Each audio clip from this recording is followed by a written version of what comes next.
Your friends, family, and loved ones will be the first ones to try and talk you out of greatness. When you're ready to do something and try something new, that's out of your comfort zone, that's out of your norm, it's always the one you're dating, the one you're married to, the one that's in your family, your friends in your immediate circle, that will always try and talk you out of doing something special and significant.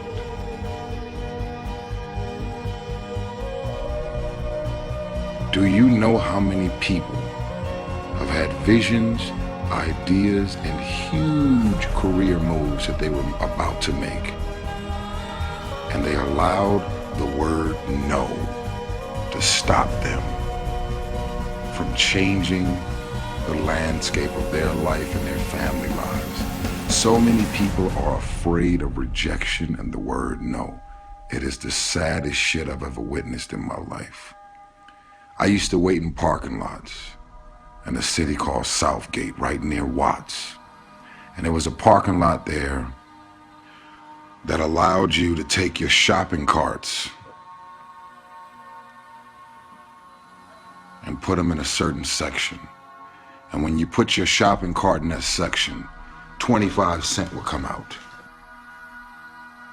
I used to be in that parking lot for 8 hours a day, Thursday through Sunday, hustling money.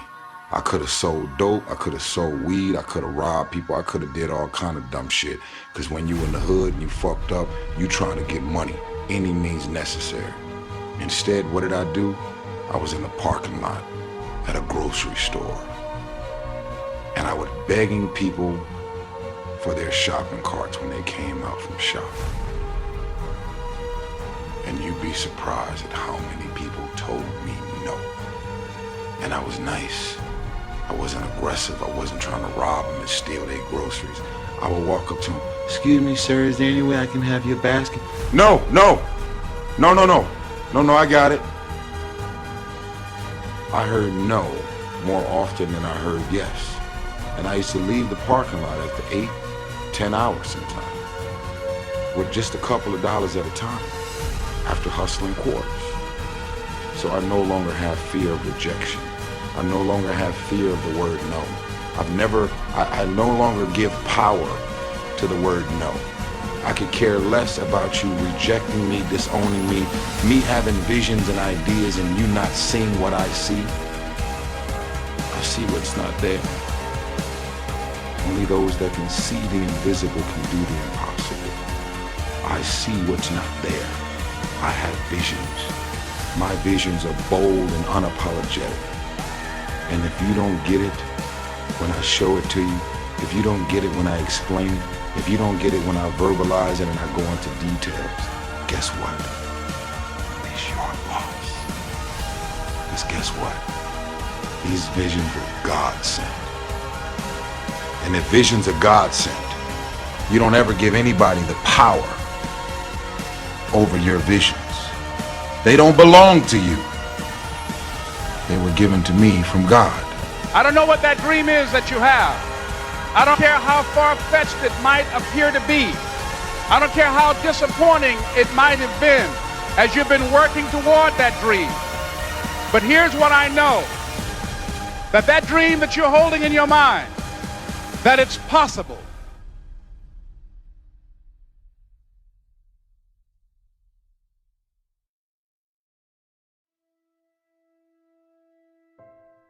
You can only have two things in life: reasons or results. Notice, reasons don't count. Folks will always point out reasons on why they're not living their dream, on why they're not manifesting their greatness. They will always be able to point those things out, but none of those things count. The only thing that counts are results. And results don't lie, ladies and gentlemen. They tell it all. Judge a tree by the fruit that it bears. Not the ones that it might talk about, not the ones that it might wish for, but the fruit that it actually bears. The people that are committed are busy doing it. But I think that some of us are producing results in our lives that level of commitment brings that we particularly don't like or find distasteful. You want to take care of yourself. I don't think that as a participant in life, you cannot be committed. You're either committed to mediocrity or you're committed to greatness. You're either committed to being productive or you're committed to being non-productive. You're committed to being happy or you're committed to being unhappy.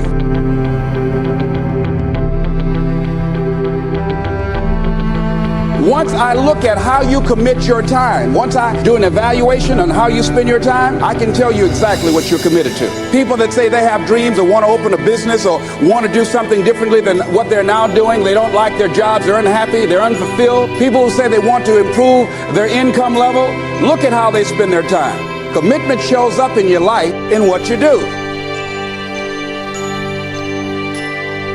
You can make the commitment to your life that you don't like the results that you have and that you're going to do something about it. See, that power is available to all of us.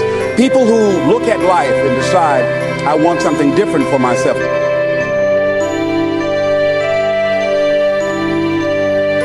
So most people like to use that language. They don't want to commit themselves because commitment means, among many things, no excuse is acceptable.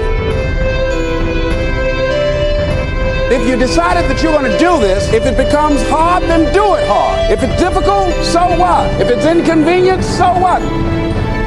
What would your life be like if you decided to keep your commitments? What will all of our lives be like if we decided to keep our commitments? That we decided to do the things that we said that we were going to do. That we wouldn't even speak it unless we were going to do it. I won't say I will do anything unless I'm going to do it. At the end of the 7 days, you'll feel strong and powerful. There's nothing as powerful as the human spirit. You can't destroy it. When you are committed, you're dancing to the beat of a different drummer. Don't expect people to understand you. Don't expect it to make sense to anybody why you've got to do this. Why you have got to go. Why you leave. This is a good job. I'm going. They pay you well. I'm going. You just a few years from retirement. I'm going. Why? I don't understand. You don't have to. Look to this day, for it is life, the very life of life. In its brief course lie all the realities and verities of existence, the bliss of growth, the splendor of action, the glory of power. For yesterday is but a dream, and tomorrow is only a vision. But today well lived, makes every yesterday a dream of happiness, and every tomorrow a vision of hope. Look well, therefore, to this day.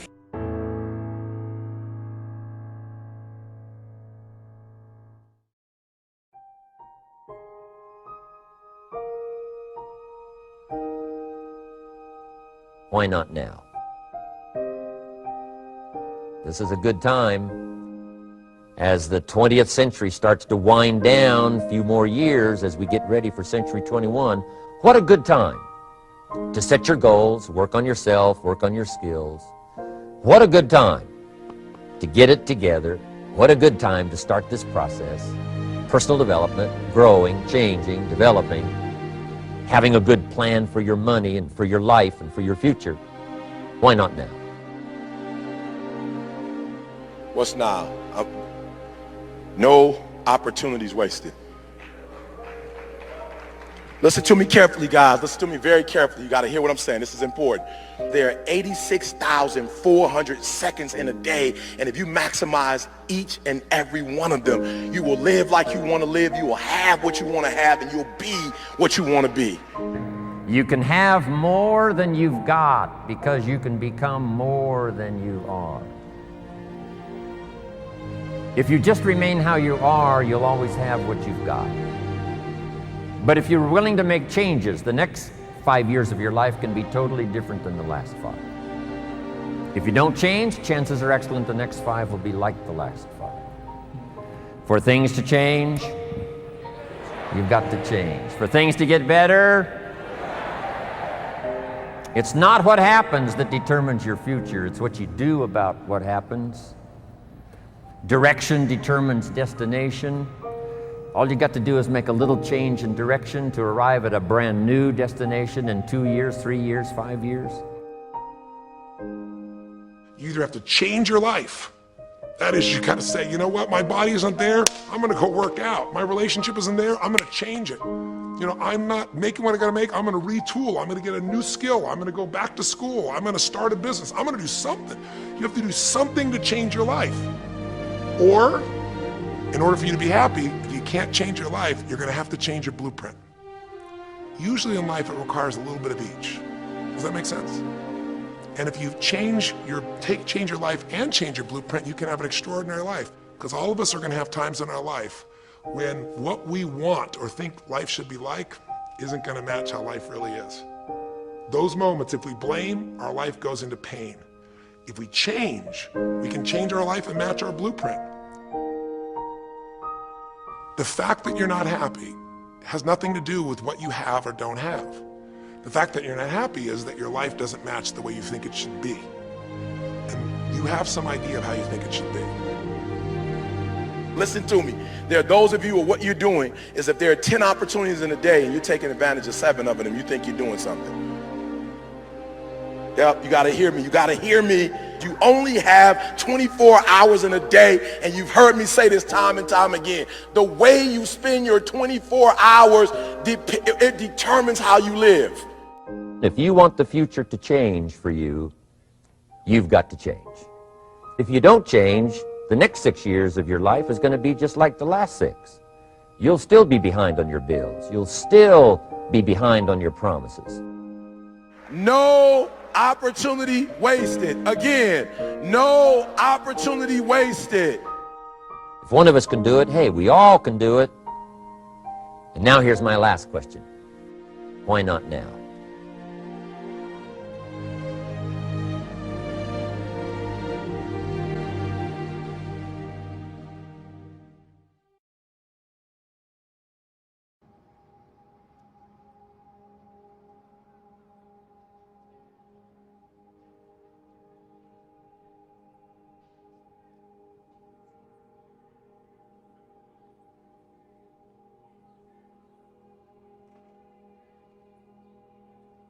Sitting on the same football field as you in 1993.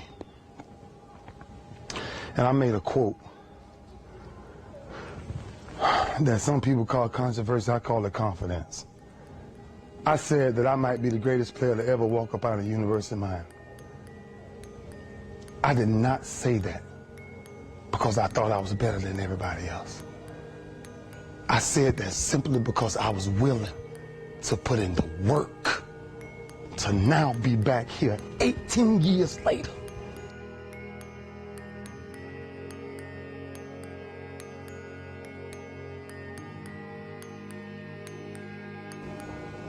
I'm not asking nobody in here for nothing today. I'm not. I'm just sharing my story to tell y'all, every time you think somebody got it good, man, it ain't always good.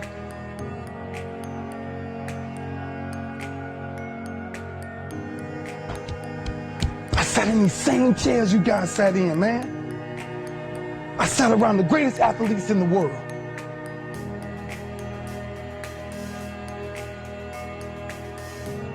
There's no other man out there willing to give up what I'm willing to give up.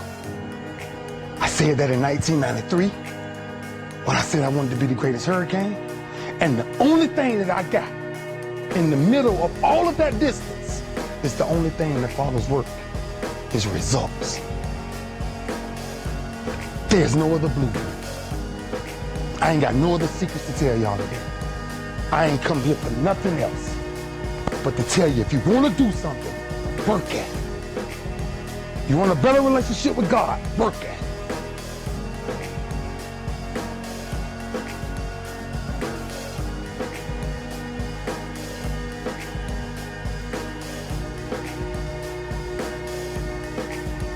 There's not a person on my team in 16 years that has consistently beat me to the ball every play. That ain't got nothing to do with talent. That's just got everything to do with effort.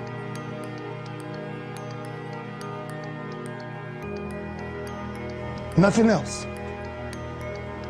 15 straight years. 12 Pro Bowls later. And the only thing that's kept me around is my effort. So when you put on this, all I ever knew was effort will get me seen on tape. Effort will get me noticed to get to the league. Effort would one day take care of my mom and my kids. Effort, which is between you and you. Nobody else can give you effort. Effort is with inside.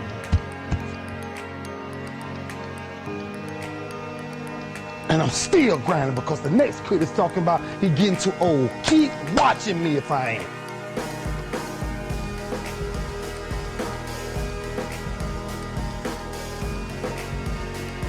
Nobody ain't got to convince me of what I do. I do what I do because I do what I do, because I'm built from something. And man didn't create it. Every one of you men in here have that opportunity, man. But ask yourself the question personally, how much time you really waste?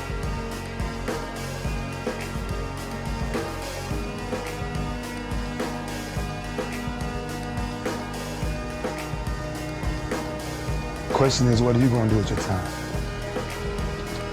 What drives you?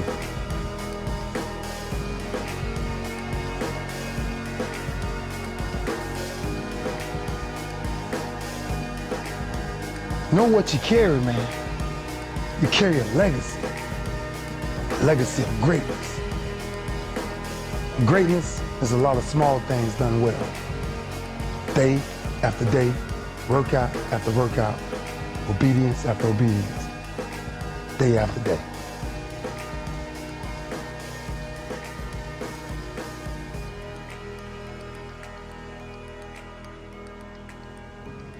Greatness is a lot of small things done well.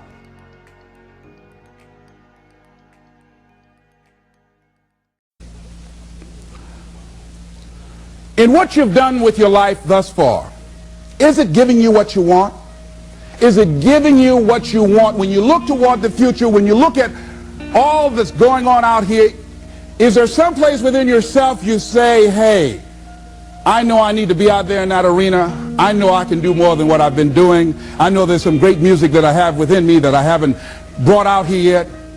Is that something that you begin to look at within yourself? See, I say if you look at your life, and if you're not getting what you want, you owe it to yourself to do something differently. If you're on a job, 85% they say of Americans go to jobs that they're unhappy.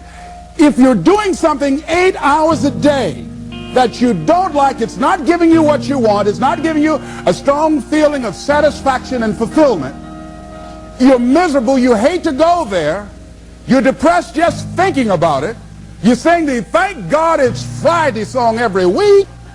If that's what it is, you owe it to yourself to start strategically working to change directions. See, but you know what most people will do?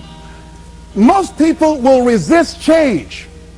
Most people will fight change as if change would be worse than what they're experiencing.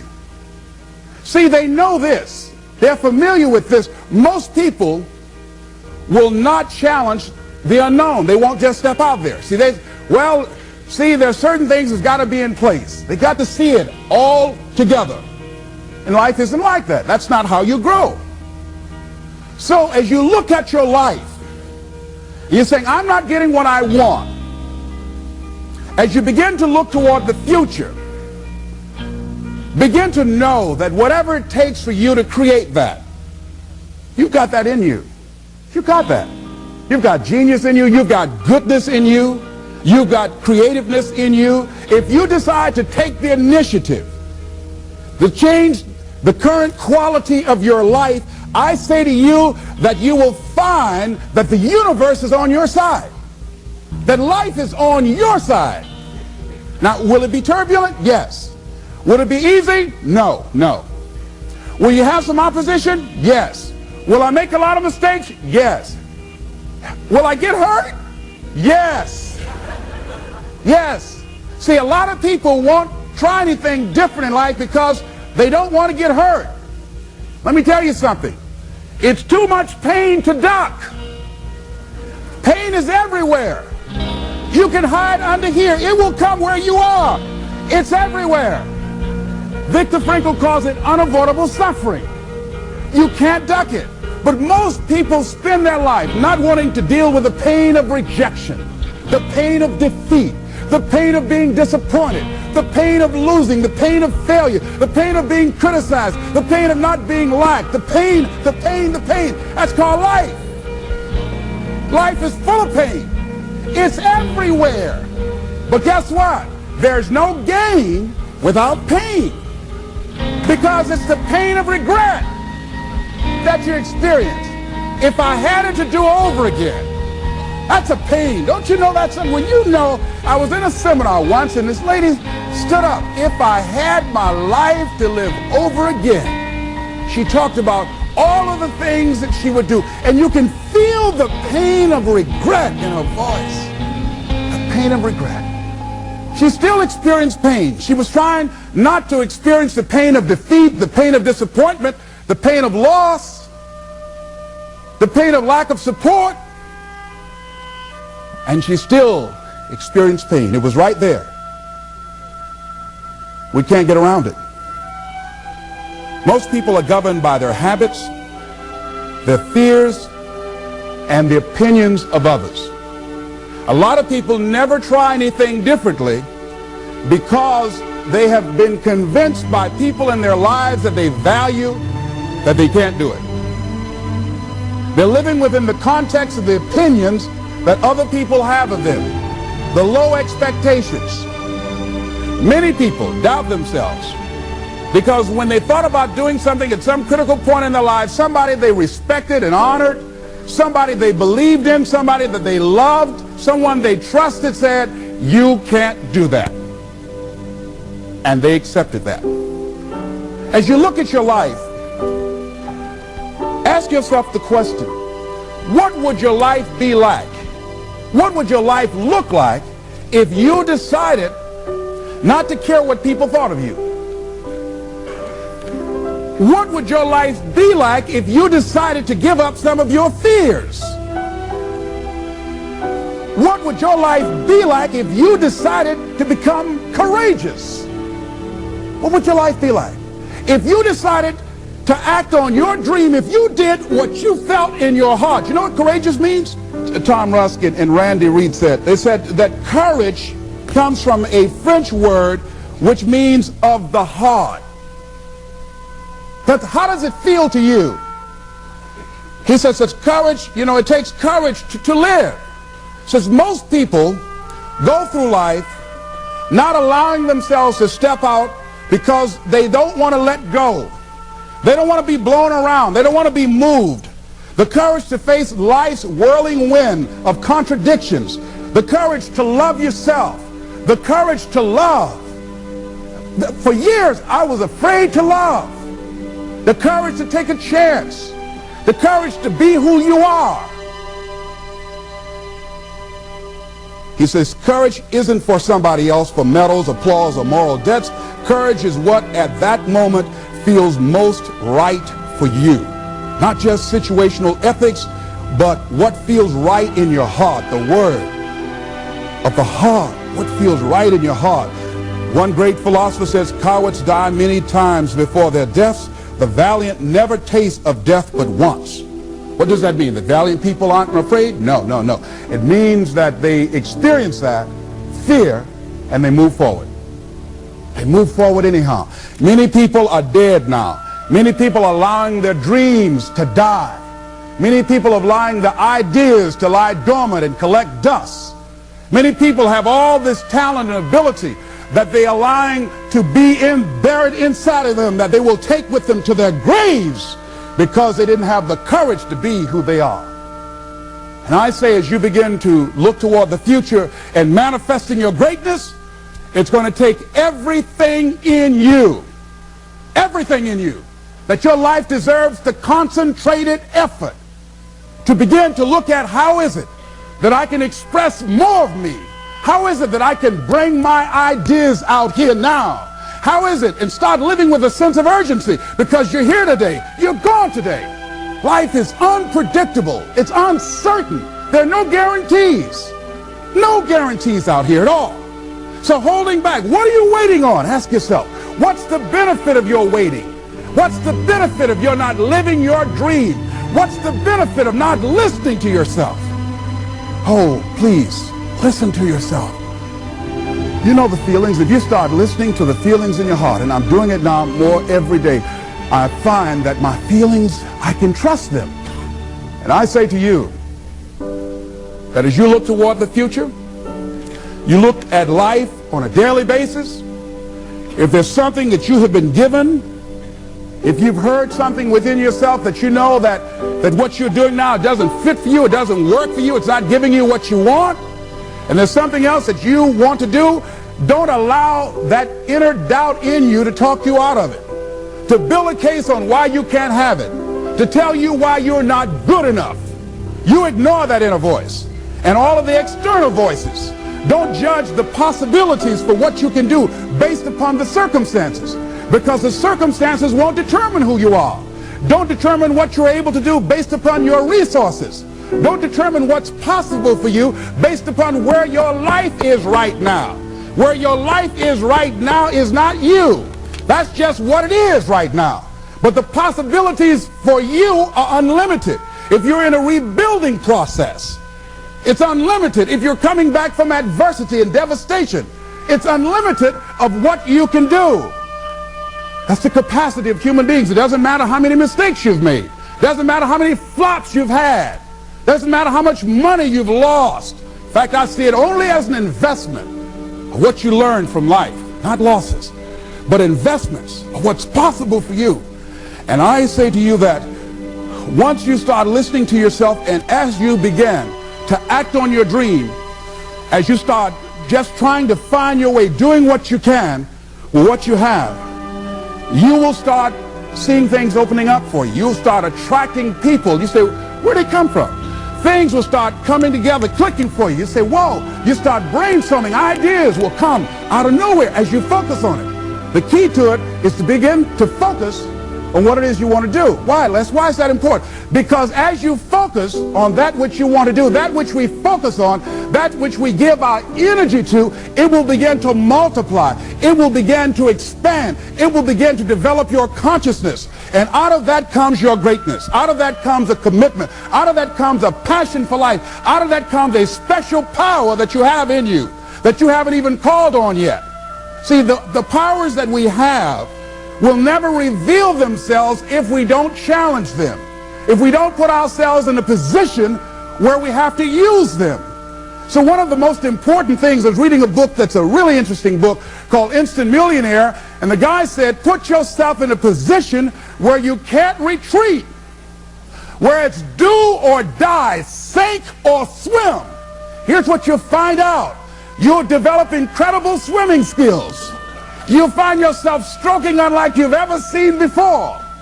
Through the inspiration of desperation, you'll become more creative than ever before. So what is it? How do we handle that whole piece? Throw your whole self into it. See, most people go at it tentatively. They don't give all their stuff. They don't concentrate. They don't put everything they've got in them. One guy wrote a book called All You Can Do Is All You Can Do. And all you can do is enough. But he said, make sure you do all you can do.